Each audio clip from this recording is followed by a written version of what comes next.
الحمد لله رب العالمين والصلاة والسلام على رسوله الكريم وعلى آله وصحبه ومن تبعهم بإحسان إلى يوم الدين أما بعد أعوذ بالله من الشيطان الرجيم بسم الله الرحمن الرحيم وما أبرئ نفسي إن النفس لأمارة بالسوء إلا ما رحم ربي إن ربي غفور رحيم رب اشرح لي صدري ويسر لي أمري واحلل عقدة من لساني يفقهوا قولي رب زدنی علما رب زدنی علما رب زدنی علما۔ کل سورہ یوسف آدھی ہوئی تھی اور 4 رکعت کے بعد وہ پوری ہو چکی تھی۔ اب ہم اپنا شروع کرتے ہیں رکوع نمبر 7 سے سورہ یوسف کے، کہ رہائی سے زیادہ اہم پاک دامنی کی تصدیق ہونی چاہیے۔ حضرت یوسف علیہ السلام جیل کے اندر تھے۔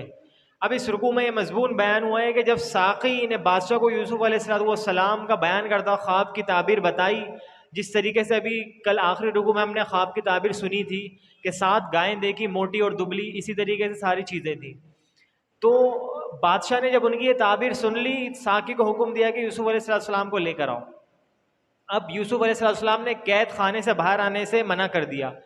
مطالبہ کیا کہ پہلے تحقیق کی جائے کہ مجھ پر جو الزام لگایا گیا تھا وہ سچ ہے بھی یا نہیں۔ تو بادشاہ نے کیا کرا، ساری بیگمات کو بلایا اور سب کو بلا کے پوچھا جو تم لوگوں نے الزام لگایا تھا اس کی کیا ہے، وہ چیز سچ ہے یا نہیں۔ کہتی ہیں کہ ہم نے جھوٹا الزام لگایا تھا، یوسف علیہ السلام بالکل پاک تھے، آپ بے گناہ تھے۔ تو کیا کرا بادشاہ نے، یوسف علیہ السلام کو بڑے اکرام کے ساتھ بلایا اپنے محل کے اندر اور ان کو منصب ادا کر دیا ایک، اور ان کو اپنے مقربین میں شامل کر لیا۔ اب یہاں سے یوسف علیہ السلام کا عروج شروع ہو گیا کہ آپ کس طریقے سے بادشاہ بن گئے۔ اب یوسف علیہ السلام کو فرمایا کہ بادشاہ کے پاس پہنچ کر فرمایا مجھے زمین کے خزانوں پر معمور کر دیا جائے، میں انشاءاللہ عمدگی سے ان خزانوں کی حفاظت کروں گا۔ یوں یوسف علیہ السلام بادشاہ کے خاص منصب پر فائز ہو گئے۔ اب رکوع نمبر 8 پر آ جائیں کہ اخلاق کی بلندی اور صلہ رحمی کی اعلیٰ مثال یہاں پہ یوسف علیہ السلام نے قائم کی۔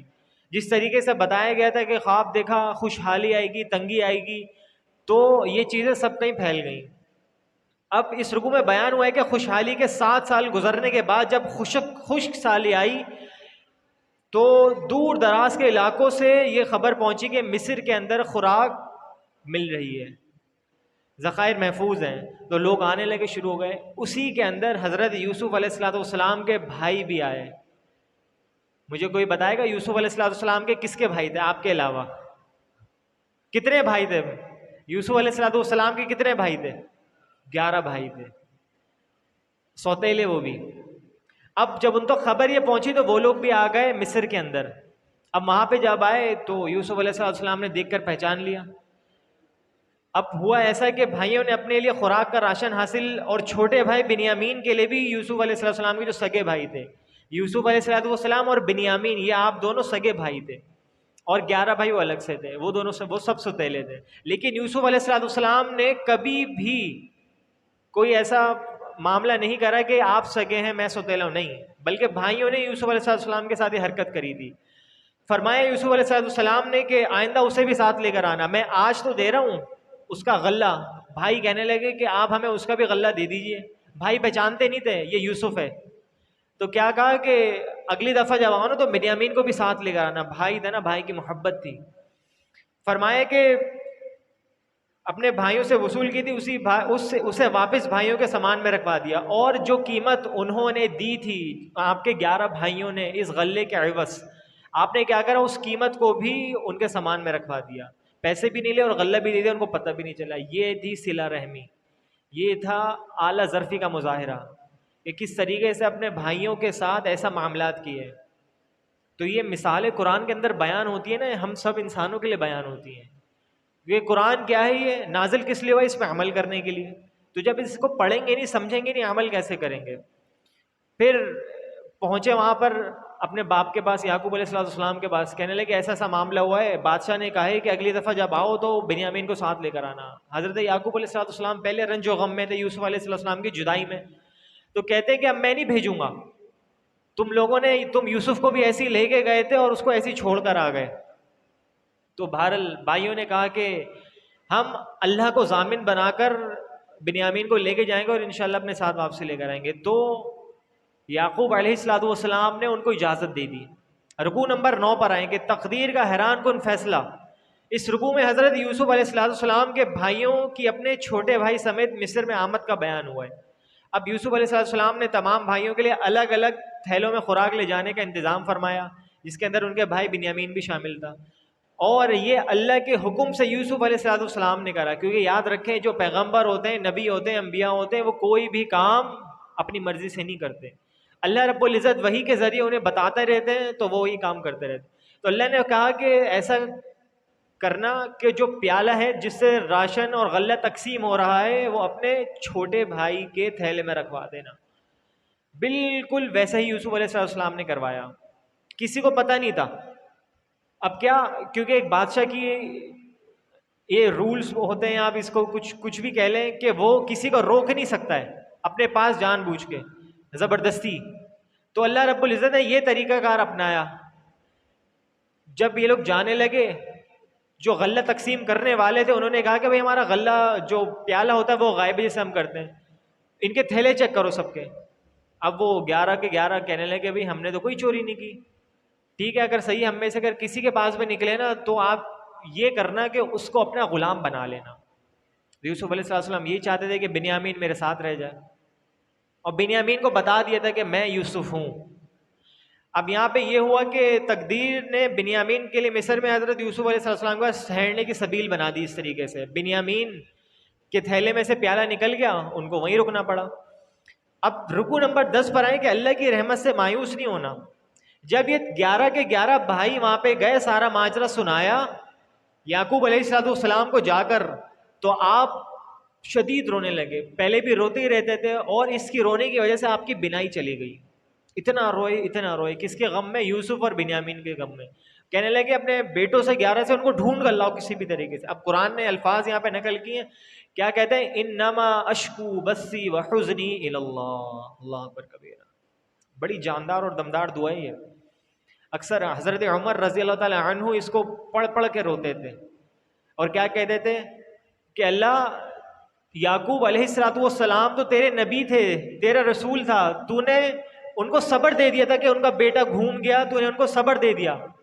اللہ عمر تو نہ تیرا نبی ہے، کچھ بھی نہیں ہے. اگر عمر کا بیٹا گھوم گیا تو عمر کہاں سے صبر لے کر آئے گا؟ اور رونا شروع کر دیتے، حتیٰ کہ روتے ہی رہتے. حضرت عمر کی یہ رقیق القلب تھے، وہ بھی قرآن سنتے تھے نا تو رونا شروع کر دیا. اب فرمایا کہ اس کے بھائی کو اللہ کی رحمت سے مایوس نہیں ہونا. یوسف علیہ السلام کے والد جو تھے یعقوب علیہ السلام نے فرمایا کہ اللہ کی رحمت سے مایوس نہیں ہونا ہے. بھلے سے گھوم گئے، روئیں گے، لیکن مایوس نہیں ہونا اللہ سے. اور آگے کیا فرمایا؟ اللہ کی رحمت سے تو وہی لوگ مایوس ہوتے ہیں جو کافر ہو جاتے ہیں. کافر مایوس ہونے والا اللہ کی رحمت سے. مومن کبھی بھی مایوس نہیں ہوتا اللہ کی رحمت سے، چاہے مشکل سے مشکل ترین گھڑی کیوں نہ آ جائے. جس طریقے سے آپ علیہ السلام کے بارے میں آتا ہے، حضرت ابراہیم جو تھے آپ علیہ السلام کے بیٹے تھے، ان کا نام بھی اللہ کے رسول صلی اللہ علیہ وسلم نے ابراہیم رکھا تھا. تو آپ کی گود کے اندر ہیں، انتقال ہو گیا ہے، آنکھوں سے آنسو جاری ہیں اللہ کے رسول کے. صحابہ کہتے ہیں کہ اللہ کے رسول صلی اللہ علیہ وسلم آپ کے آنکھوں سے آنسو جاری. کہا یہ تو معاملہ ایسا ہے کہ اللہ رب العزت نے دل دیا ہے نا. کہا لیکن ہم زبان سے اپنے صرف اور صرف وہی الفاظ ادا کریں گے جس سے ہمارا رب راضی ہوگا. کیا؟ انا للہ و انا الیہ راجعون، کہ بے شک ہم سب اللہ کے لیے اور ہم سب کو اللہ کی طرف لوٹ کر جانا ہے. تو پھر ہوا ایسا کہ حضرت یوسف علیہ السلام نے اپنے بھائیوں کی لاچارگی کی یہ کیفیت برداشت نہ کر سکے اور ان سے پوچھا. اب جب یوسف علیہ السلام نے بنیامین کو وہاں روک لیا تھا، یعقوب علیہ السلام نے بولا تم جاؤ آپ سے لے کر آؤ ان کو. اب وہ وہاں پر آئے، ان سے گڑگڑانے لگے، بولنے لگے آپ انہیں چھوڑ دیں، جانے دیں، ان کے بدلے ہم ہمارے کوئی اور بھائی کو رکھ لیں.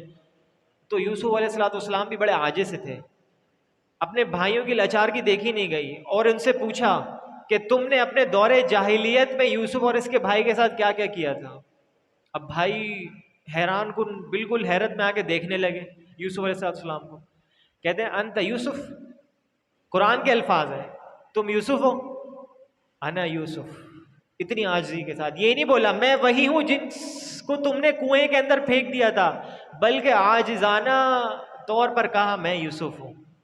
پھر فرمایا، انہوں نے جواب دیا جی ہاں بھائیوں نے حضرت یوسف علیہ السلام سے اپنے کیے کی معافی مانگی، حضرت یوسف نے ان کو معاف کر دیا۔ قرآن کے الفاظ میں آتا ہے کہ لا تصریب علیکم اليوم انکم طلقاء، تم سب آج معاف ہو۔ اور یہی الفاظ نبی اکرم صلی اللہ علیہ وسلم نے فتح مکہ کے موقع پہ کہے تھے، جب آپ علیہ السلام بڑی شان و شوکت کے ساتھ مکہ کے اندر داخل ہو رہے تھے۔ آپ علیہ السلام حرم کے باہر ہیں، رش لگا ہوا ہے لوگوں کا، سب کی جانیں حلق میں آئی ہوئی ہیں، اتنے ظلم و ستم کرے، اتنے ظلم و ستم کرے، سب یہ سمجھ رہے تھے کہ آج تو بس کٹنا ہے، مرنا ہے۔ اللہ کے نبی علیہ السلام نے فرمایا مجھ سے کیا امید رکھتے ہیں؟ کہنے والوں نے کہا آپ جو ہے نا شریف باپ کی شریف اولاد ہیں۔ آپ علیہ السلام نے فرمایا انتم الطلقاء، جاؤ آج تم سب کو میں معاف کرتا ہوں، لا تصریب علیکم اليوم، جس طریقے سے یوسف علیہ السلام نے اپنے بھائیوں کو معاف کر دیا تھا، جاؤ آج تم سب کو میں نے معاف کر دیا، کھلی معافی ہے سب کے لیے۔ تو آپ علیہ السلام کا یہ اعلیٰ ظرف تھا، اور انبیاء علیہ السلام کی یہی اعلیٰ ظرفی ہوتی ہے، یہی عاجزانہ چیزیں ہوتی ہیں جس کی وجہ سے اللہ رب العزت ان کو چن لیتا ہے انسانوں میں سے۔ پھر فرمایا اپنے بھائیوں کو کہ یہ میرا کرتا لے جاؤ، یعقوب علیہ السلام کو دینا، وہ میری اس کرتے سے خوشبو محسوس کریں گے، ان کے سر پر رکھنا، ان کی بنائی واپسی آ جائے گی۔ یہ آپ کا معجزہ تھا یوسف علیہ السلام کا۔ رکوع نمبر 11 پائیں کہ حضرت یوسف علیہ السلام کے خواب کی تعبیر سچی ہو گئی۔ اگر پوچھوں بتائیں گے خواب کیا دیکھا تھا یوسف علیہ السلام نے؟ انی رأیت احد عشر کوکبا والشمس والقمر لی ساجدین، کہ ابا جان میں دیکھتا ہوں اپنے خواب کے اندر سورج، چاند اور ستارے جو ہیں مجھے سجدہ کر رہے ہیں۔ اب کیا کرا حضرت یوسف علیہ السلام نے اپنے بھائیوں کو بھیجا، کہا یعقوب علیہ السلام والدین کو لے کر آؤ بس یہاں پہ، اب یہاں مصر کے اندر منتقل ہو جانا، فلسطین کے اندر جو وہاں سے پھر یہ چین چلی تھی بنی اسرائیل کی۔ تو جب سب وہاں پہنچ گئے، یوسف علیہ السلام نے اپنے ساتھ تخت پہ بٹھایا ان کو، اپنے والدین کو، اور اس وقت اس شریعت کے اندر تعظیمی سجدہ جائز تھا جو شریعت محمدی کے اندر منسوخ ہو چکا ہے۔ تعظیمی سجدہ ہم کسی کو نہیں کر سکتے، حتیٰ کہ اللہ کے رسول صلی اللہ علیہ وسلم کو بھی جائز نہیں ہے کہ اگر کوئی کرے محبت میں آ کے نہیں ہے۔ ہاں اللہ کے نبی صلی اللہ علیہ وسلم نے فرمایا اگر میں کسی کو حکم دیتا سجدہ کرنے کا تو کس کو دیتا؟ بیوی کو دیتا اپنے شوہر کو سجدہ کرنے، لیکن حکم نہیں آیا۔ تو اس سے پتہ یہ چلتا ہے کہ آج جو بھی تعظیمی چیز ہوتی ہے، تعظیمی سجدے ہوتے ہیں، سب کیا ہیں؟ حرام ہے مطلقاً۔ تو یوسف علیہ السلام کے والد، والدہ اور تمام بھائیوں نے سجدہ تعظیمی کیا ان کو۔ اس وقت شریعت میں سجدہ تعظیمی اجازت تھی۔ یہ تھی یوسف علیہ السلام کی خواب کی تعبیر کہ سورج کون تھا؟ باپ، چاند ماں، اور ستارے کون تھے؟ 11 بھائی، 11 ستارے تھے، لی ساجدین، مجھے سجدہ کر رہے ہیں۔ تو یہ تھی خواب کی تعبیر یوسف علیہ السلام۔ فرمایا رکوع نمبر 12 پر کہ صبر اور تقوی سرخرو کر دیتا ہے انسان کو۔ اس آخری رکوع میں، آخری رکوع سورہ یوسف کا بیان ہوا کہ آسمان و زمین میں بے شمار نشانیاں جو لوگ دیکھتے ہیں لیکن ان سے حق کی معرفت حاصل نہیں کر سکتے۔ ہر چیز دیکھ رہے ہیں لیکن حق کو پہچانتے ہی نہیں ہیں۔ تو اکثر لوگ اللہ پر ایمان لے آتے ہیں لیکن ساتھ ہی شرک بھی کیے جاتے ہیں۔ پھر قرآن حکیم کا بیان کردہ واقعات میں لوگوں کے لیے عبرت ہے، عبرت۔ اللہ رب العزت جو واقعات بیان کرتے ہیں اسی لیے کرتے ہیں کہ لوگ اس سے عبرت حاصل کریں، نشانیاں حاصل کریں۔ پھر اللہ کی سنت ہے کہ وہ تقوی اور صبر کی صفات رکھنے والوں کو ہی سرخرو کرتا ہے ہمیشہ، کہ جس کے اندر تقوی ہوتا ہے، صبر ہوتا ہے، اللہ رب العزت انہی کو کامیاب کرنے والے ہیں۔ اللہ ہم کو ان میں سے بنا دے۔ سورۃ الرعد پر اب آ جائیں کہ حق اور باطل میں تمیز کس طریقے سے کہ رکوع نمبر 1 پہ اللہ کی قدرت کی بے مثال یہاں پہ شاہکار بیان ہوئے ہیں۔ سب سے پہلے رکوع کے اندر فرمایا کہ حضرت اللہ تعالیٰ کی جو قدرت ہے کئی شاہکاروں کا ذکر ہے، بغیر ستونوں کے وسیع اور بلند آسمان، اتنی بڑی کائنات کے نظام کی تدبیر۔ آسمان میں ہم دیکھتے ہیں کوئی چیز ہے، کوئی عوج ہے، کوئی بگاڑ ہے؟ نہیں ہے، ایسی کھڑا ہوا ہے بالکل۔ کون کھڑے کرنے والی ذات ہے؟ اللہ رب العزت کی۔ اگر آج میں کوئی گھر بھی بناؤں تو اس کے اندر مجھے کم سے کم بھی 3-4 پلرز لگانے پڑتے ہیں تاکہ اس کی بنیاد کیا ہو؟ مضبوط ہو جائے۔ لیکن اللہ کی آپ قدرت دیکھیں، اس کا شاہکار دیکھیں، اتنے بڑے آسمان کو، اتنا بڑی وسیع آسمان ہے، میری نظریں نہیں پہنچ پاتی وہاں تک، لیکن اللہ نے رکھا ہوا ہے، کھڑا کرا ہوا ہے۔ اللہ کی شان ہے، قدرت ہے اس کی۔ پھر فرمایا کہ سورج اور چاند کے خاص ضابطے کے تحت گردش ہو رہی ہے۔ سورج آتا ہے، چاند آتا ہے، چاند چلے آتا ہے، سورج آ جاتا ہے. کس طریقے سے اللہ رب العزت لے کر آتے ہیں انسان کو. انسان کے لیے اس کے اندر نشانیاں ہیں، سوچنا چاہیے، فکر کرنی چاہیے، تدبر کرنا چاہیے. افسوس کے ساتھ لیکن کرتے نہیں ہیں بالکل. پھر فرمایا یہاں پہ تعجب ہے پورا، پھر اس کا ذکر کرنے کے بعد اس رکوع میں فرمایا تعجب ہے کافروں کی اس اعتراض پر کہ اللہ انسان کو مرنے کے بعد دوبارہ کیسے زندہ کرے گا. ایسے لوگ اصل میں اللہ کی ہر چیز قادر ہونے کا یقین نہیں رکھتے کہ اللہ رب العزت ہر چیز پر قادر مطلق یقین ہی نہیں رکھتے بالکل بھی. ان کے دلوں کے اندر کھوٹ ہے. فرمایا اللہ تعالیٰ ان پر رحم کرنا چاہتا ہے لیکن یہ ہر دھرمی کی وجہ سے ایمان ہی نہیں نکل آتے. پھر فائدہ کیا ہے؟ فائدہ کچھ ہے ہی نہیں، جہنم کے عذاب میں جلیں گے.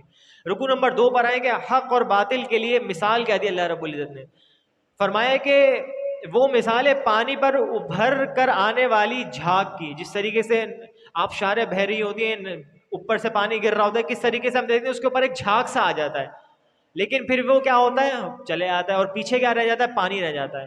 اور فرمایا ہے کہ دھاتوں کو پگھلاتے وقت ان پر پیدا ہونے والے جھاگ کی، کہ جب پگھلایا جاتا ہے دھات کو اس کے اوپر بھی ایک جھاگ آ جاتا ہے. تو اللہ رب العزت نے یہاں پہ تمیز کس طریقے سے کری حق اور باطل کی. فرمایا جو پانی کے اوپر جھاگ آتا ہے، وہ جو جھاگ ہے نا، جھاگ وہ باطل ہے، اور جو پیچھے رہ جاتا ہے حق ہے. وہ پانی کیا ہے؟ حق ہے. جب نبی علیہ الصلوۃ والسلام مکہ کے اندر داخل ہو رہے تھے، اپنی اونٹنی پر بیٹھے ہوئے تھے، بتوں کو اپنی جو آپ کی عصا تھا، آپ کی چھڑی تھی، اس سے گراتے ہوئے جا رہے تھے. کیا کر رہے؟ فرما رہے تھے وَجَاءَ الْحَقُّ وَزَهَقَ الْبَاطِلُ إِنَّ الْبَاطِلَ كَانَ زَهُوقًا. حق آ گیا، باطل مٹ گیا، اور باطل تو مٹنے کے لیے ہی ہوتا ہے. آپ یہ آیت پڑھتے جا رہے تھے اور بتوں کو گراتے جا رہے تھے. تو اللہ نے یہی مثال یہاں پہ دی کہ اس چیز کو یاد رکھنا چاہیے، باطل کتنا ہی مضبوط ہو، کتنا ہی بڑا ہو، اس کو آخر کار مٹنا ہی ہوتا ہے.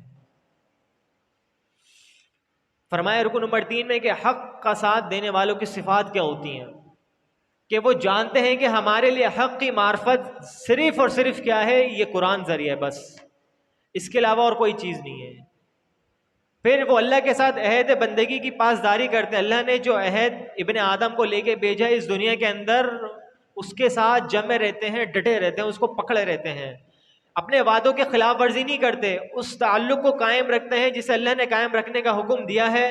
ہر وقت اپنے رب سے ڈرتے رہتے ہیں، اللہ کی رضا کی خاطر حق کی راہ میں آنے والی مشکلات پر صبر کرتے ہیں، نماز قائم کرتے ہیں، اللہ کی راہ میں کھلے اور چھپے مال خرچ کرتے ہیں، کھلے طریقے سے بھی اور چھپکے سے بھی. برائی کا جواب اچھائی سے دیتے ہیں. یہ سب سے اہم بات ہے یہاں پہ کہ برائی کا جواب اچھائی سے دینا. جواب تو سب دیتے ہیں، لیکن دیکھنا یہ ہوتا ہے کہ اگر کسی نے میرے ساتھ برائی کی ہے تو مجھے اس کا جواب کس طریقے سے دینا. یہ تو انسان کے اختیار میں ہوتا ہے نا، کہ میں اچھائی سے بھی دے دوں، برائی سے بھی دے دوں. تو فرمایا کامیاب شخص وہی ہے، اچھے انسان کی صفات وہی ہے، مومن کی صفات وہی ہے جو برائی کا جواب کس سے دے؟ اچھائی سے. رکوع نمبر 4 پہ فرمایا کہ دلوں کو اطمینان اللہ کی یاد سے ہوتا ہے، صرف اور صرف. الا بذکر اللہ تطمئن القلوب. کیا نہیں اللہ کا ذکر کرنے سے دلوں کو اطمینان ملتا؟ بلا، کیوں نہیں ملتا. فرمایا کہ اس سے سکون جو ملتا ہے وہ سکون مادی نعمتوں سے حاصل نہیں ہو سکتا. انسان کے پاس بہت ساری چیزیں ہوتی ہیں، بہت ساری نعمتیں ہیں، لیکن وہ وقتی طور پر ہوتی ہیں. لیکن جو سکون اللہ رب العزت کے کلام سے ملتا ہے، اس کی آیات سے ملتا ہے، وہ دائمی ہے، ہمیشگی والا ہے، اس دنیا میں بھی کام آنے والا ہے اور آخرت میں تو اس نے کام آنا ہی آنا ہے. رکوع نمبر 5 میں فرمایا کہ حق کے مخالفین کا برا انجام کیا ہوتا ہے. اس رکوع میں ارشاد ہوا کہ مشرکین نے اللہ کے ساتھ شریک ٹھہرا رکھے ہیں، انہیں چاہیے کہ بتائیں کہ کس کتاب میں اللہ نے یہ بات نازل فرمائی ہے کہ میرے ساتھ فلاں فلاں ہستیاں شریک ہیں. اللہ نے تو نہیں کہا، اللہ کے رسول صلی اللہ علیہ وسلم نے بھی نہیں کہا. پھر آج میں نے اور آپ نے کیسے اس چیز کا تصور کر لیا ہے کہ اللہ رب العزت کے علاوہ بھی کوئی دینے والی ذات ہے اس دنیا کے اندر؟ کوئی ذات نہیں ہے. اللہ وحدہ لا شریک ہے اپنے ہر کام میں، وہ قادر مطلق ہے. بھائی قادر مطلق کا کیا مطلب ہوتا ہے؟ قادر کا مطلب کیا مجھے آپ بتائیں. قادر کس چیز کو کہتے ہیں ظاہر بھائی؟ ہر چیز پر قدرت رکھنے والا. تو بھائی جب اللہ کا نام بھی قادر، القادر، تو مطلق کے ہر چیز بالکل مطلقاً. اب اس کے علاوہ کوئی چیز ہے ہی نہیں، اس کی قدرت سے باہر کوئی چیز ہے ہی نہیں، وہ کامل ہے، بالکل کامل ہے، اکمل ہے. تو جب اللہ ہر چیز پر قدرت رکھنے والی ذات موجود ہے تو پھر میں کیوں در در پہ جا کے ٹھوکرے کھاؤں؟ ابھی مشہور ہے نا ہمارے سندھ کے اندر، یہ لال شہباز قلندر کا جو مزار ہے، مشہور مزار ہے، وہاں پہ کہتے ہیں لوگ، کہنے والے کہتے ہیں کہ وہاں پہ غریبوں کا حج ہوتا ہے. نعوذ باللہ من ذالک، غریبوں کا حج. شیخ توصف الرحمان راشدی حفظہ اللہ نے باقاعدہ اس کا بہت اچھا آپریشن کرا ہے، کافی لمبا درس ہے ان کا، 1 گھنٹے کا تقریباً، اس کے اندر پوری تفصیل سے بتایا کس کس طریقے سے یہ لوگ کام کرتے ہیں۔ تو آج ہمارا حال یہ ہے کہ قرآن ہونے کے باوجود بھی، حدیث ہونے کے باوجود بھی، پھر بھی ہم در در کی ٹھوکریں کھا رہے ہیں۔ وجہ صرف یہی ہے کہ اسلام سے دوری بس، اور دین سے دوری۔ جب انسان دین اسلام کو مکمل طور پر اپناتا ہے تو اس کو کہیں پہ جانے کی ضرورت نہیں پڑتی ہے، اس بات کو یاد رکھیں۔ فرمایا رکوع نمبر 6 میں مخالفین حق کے لیے دھمکیاں کیا تھیں، کہ اس رکوع میں آگاہ کیا گیا کہ نبی اکرم صلی اللہ علیہ وسلم کی ذمہ داری لوگوں تک حق پہنچا دینا ہے، ان سے منوانا نہیں ہے۔ کہ آپ علیہ السلام کا جو دل تھا نا وہ بس اس میں اٹکا رہتا تھا کہ بھائی یہ ایمان کیوں نہیں لے کر آ رہے ہیں، تو اللہ نے فرمایا کہ آپ کا کام صرف اور صرف پہنچا دینا ہے، وما علیک الا البلاغ، آپ کا کام کیا ہے؟ صرف اور صرف پہنچا دینا۔ ہدایت دینا نہ دینا کس کی ذات، کس کے ہاتھ میں؟ اللہ رب العزت کے ہاتھ میں۔ اللہ رب کے نبی علیہ السلام بڑے حریص تھے نا کہ ان کے چچا بھی ایمان لے کر آ جائیں، ابو طالب، چچا مر رہے ہیں، موت کے اینڈ پر ہیں، برابر میں بیٹھے، نبی علیہ السلام کان میں فرما رہے ہیں، چچا تو میرے کان میں کہہ دے کہ لا الہ الا اللہ، میں اللہ رب العزت سے کل قیامت کے دن لڑ لوں گا، جھگڑ لوں گا تیرے لیے۔ کہتے ہیں کہ بیٹا میں اپنے مروں گا تو باپ داداؤں کے دین پہ مروں گا۔ اللہ کے نبی علیہ السلام کو بڑی تکلیف ہوئی، بڑا دکھ ہوا۔ آپ علیہ السلام کے لیے اللہ نے آیت نازل فرما دی، انک لا تہدی من احببت ولکن اللہ یہدی من یشاء، آپ جن لوگوں سے محبت کرنے والے ہیں، آپ چاہتے ہیں کہ وہ لوگ ایمان لے کر آ جائیں، تو ایسا نہیں ہو سکتا۔ ولکن اللہ یہدی من یشاء، بے شک اللہ رب العزت جس کو چاہے گا ہدایت کی دولت سے نواز دے گا۔ بڑے بڑے سعادات قریش تھے، بڑے بڑے لوگ تھے، ایمان لے کے نہیں آئے، انجام کیا ہوا؟ مر کھپ گئے۔ اور جو چھوٹے چھوٹے تھے صحابہ کرام، ایمان لے کر آگے، اللہ رب العزت نے ان کا ذکر قرآن کے اندر بھی کر دیا، اللہ رب العزت نے یہاں سے ان کو جنتوں میں پہنچا دیا۔ اللہ ہم سب کو بھی اپنی جنتوں میں لے جائے۔ اب یہاں سے سورہ ابراہیم شروع ہو گئی، جو اس پارے کی آخری سورت ہے۔ فرمایا کہ اہل حق کے لیے بشارت کیا ہے۔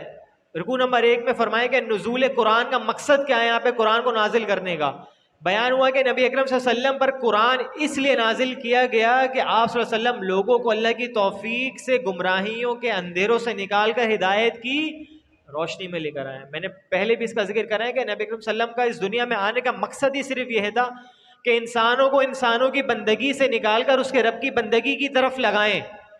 یہ آپ علیہ السلام کا مشن ہے، تھا نہیں بلکہ ہے، اور تا قیامت جاری رہے گا۔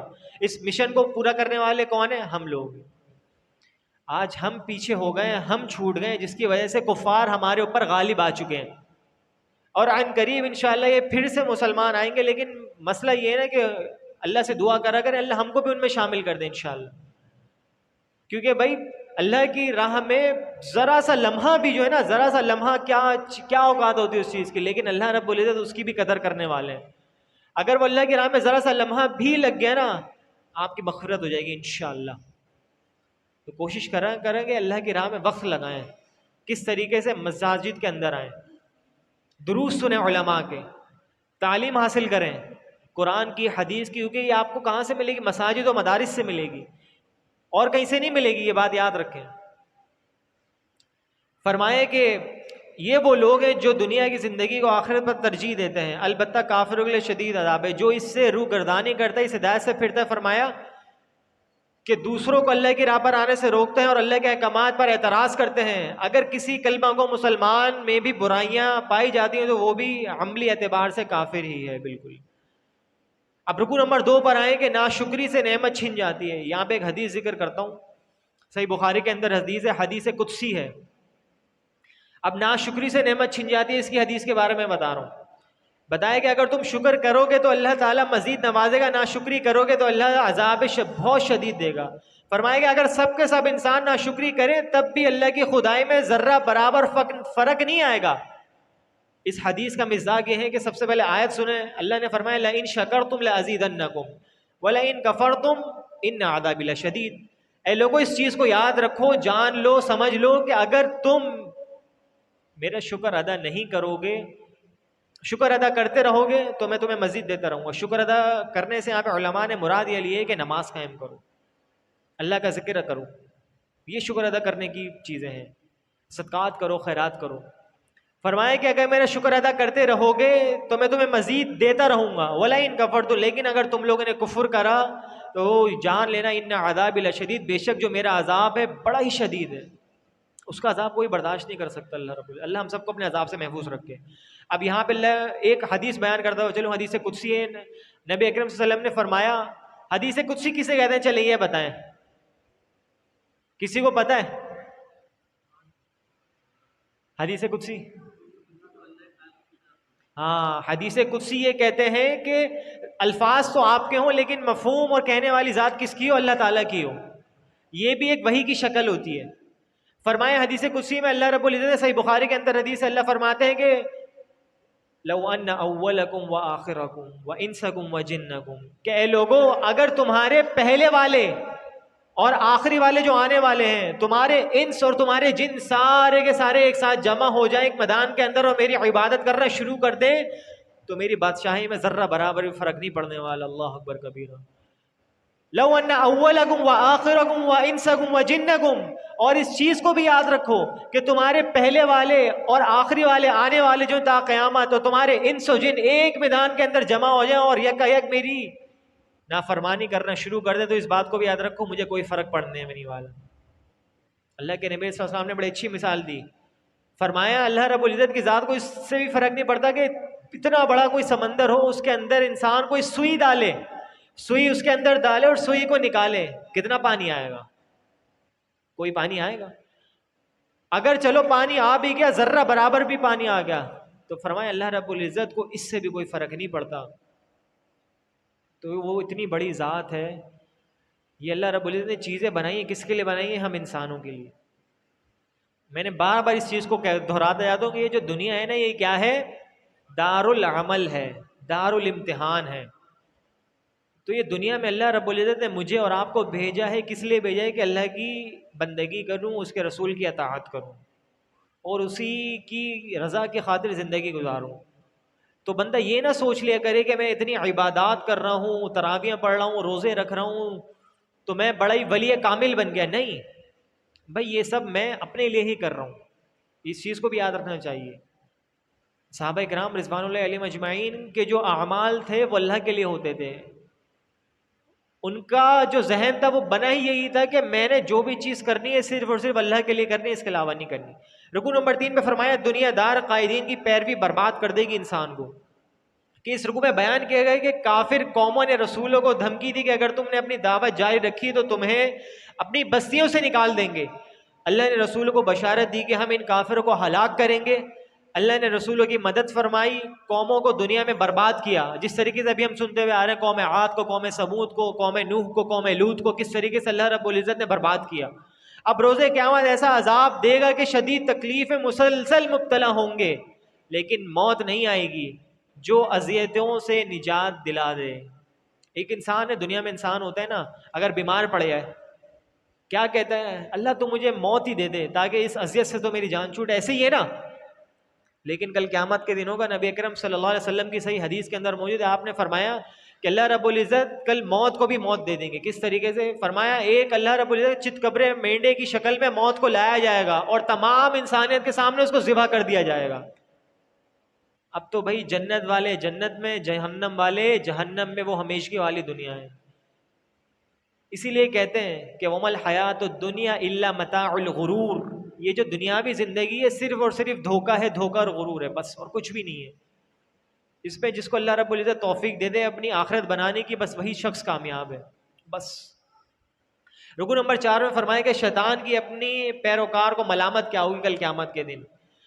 کل قیامت کے دن جہنم میں جا رہے ہوں گے نا لوگ، تو اللہ رب العزت ابلیس کو بھی سب سے اوپر فہرست میں رکھے گا، اس کو بھی ڈالے گا سب سے پہلے۔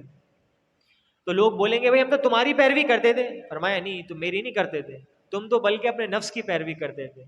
شیطان کے قرآن مجید میں آتا ہے، سورہ حشر کے اندر آخری آیاتوں میں آتا ہے کہ اللہ رب العزت نے شیطان کا مکالمہ انسان سے ذکر کرا۔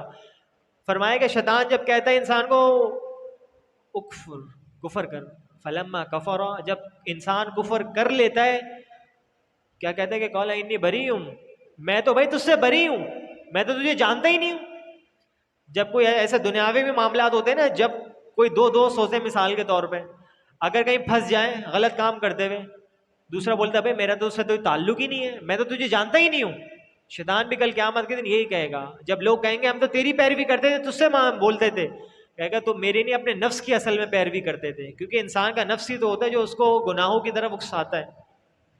مثال لے لیں، رمضان کے اندر شیطان بند ہو جاتا ہے نا، ایسا ہی ہے نا، صحیح حدیث کے اندر جو ہم نے سنا ہے شیطان کیا ہوتا ہے، بند ہو جاتا ہے. اللہ رب العزت اس کو بند کر دیتے ہیں، جہنم کے دروازے بھی بند کر دیتے ہیں، اور بے انتہا بے شمار لوگوں کی مغفرت اور جہنم سے آزاد کرتے ہیں اس رمضان کے اندر. اتنا بڑا یہ مہینہ ہے. پھر لوگ پھر بھی گناہ کر رہے ہوتے ہیں. ہم نے دیکھا ہوگا روزہ خور گھوم رہے ہوتے ہیں، مسلسل ماوے بھی چل رہے ہیں، گٹکے بھی چل رہے ہیں، سگریٹیں بھی چل رہی ہیں مسلسل. یار روزہ نہیں رکھ سکتا کیا بھائی؟ یہ چھوڑ نہیں سکتا نا، کچھ برداشت نہیں ہے میرے اندر. ابے بھائی روزہ نام ہی برداشت کا، تو کس چیز کا نام ہے؟ وہ دور صحیح تھا کہ جو روزہ نہیں رکھتا تھا اس کو چھتر پڑتے تھے. صحیح، اللہ سے دعا کریں آج بھی انشاءاللہ ویسا ہی دور رہے. خلافت آ جائے گی نا، پھر سب کے اگلے ٹھکانے آ جائیں گی انشاءاللہ. تو روزہ تو نام ہی برداشت کا ہے بھائی. فرمائیں گے یہاں پہ کہ اللہ مومنوں کو دنیا آخرت میں عزت پاکیزہ نظریات کے ساتھ وابستگی کے ساتھ ہی ذریعہ عطا کرے گا. اور نبی کریم صلی اللہ علیہ وسلم کا ارشاد ہے، بے شک اللہ قرآن کے ذریعے قوموں کو عروج دے گا اور اس کی کتاب چھوڑنے کے ذریعے قوموں کو ذلیل و خوار کرے گا. بالکل ایسا ہی ہے.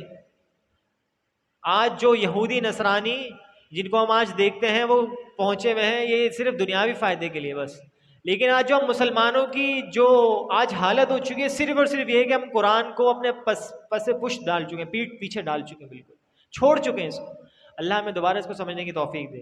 رکو نمبر 5 میں ہے کہ اللہ کی نعمتوں کا شمار نہیں کیا جا سکتا. وَإِن تَعُدُّوا نِعْمَتَ اللَّهِ لَا تُحْصُوهَا، کہ اللہ رب العزت کی جو نعمتیں ہیں بے شمار نعمتیں، اس کو ہم شمار نہیں کر سکتے. بس اس کا ذریعہ یہ کہ اس کا شکر ادا کرتے ہیں اللہ کا. اللہ ہمیں شکر کی توفیق عطا فرمائے. رکو نمبر 6 پہ حضرت ابراہیم علیہ السلام کی عاجزانہ مناجات، کس طریقے سے انہوں نے اللہ رب العزت کے سامنے عاجزانہ اپنی دعا رکھی.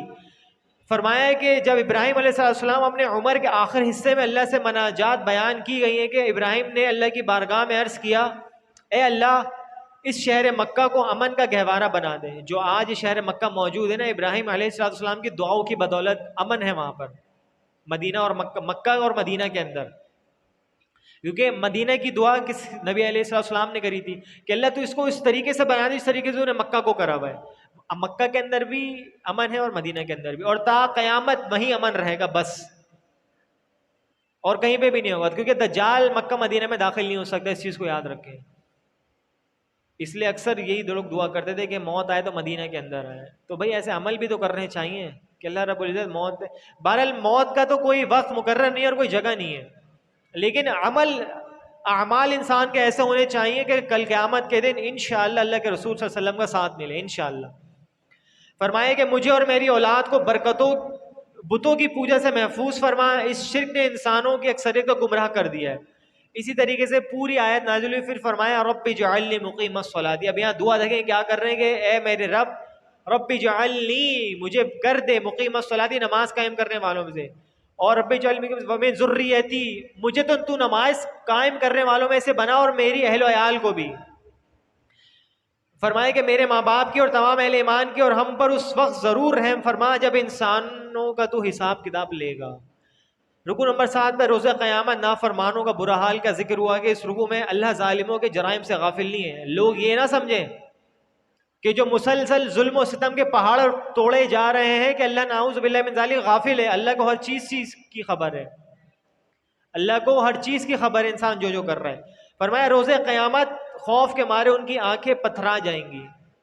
خوف اتنا ہوگا کل قیامت کا، ان کے دل لرز جائیں گے. وہ التجا کریں گے کہ انہیں ایک موقع اور دیا جائے تاکہ وہ رسولوں کی پیروی کر سکیں. ان کی یہ درخواست مسترد کر دی جائے گی. مجرموں کو باہم زنجیروں سے جکڑ دیا جائے گا اور گندک کا لباس پہنا دیا جائے گا، کھجلی ہوگی جن سے اس کو. فرمایا جس سے جہنم کی آگ کی شدت میں اور زیادہ اضافہ ہو جائے گا. اللہ ہم کو جہنم سے محفوظ فرمائے. اللہم اجرنی من النار، اللہم اجرنا من النار، اللہم اجرنا من النار، اللہم ادخلنا الجنہ. وآخر دعوانا الحمد للہ رب العالمین.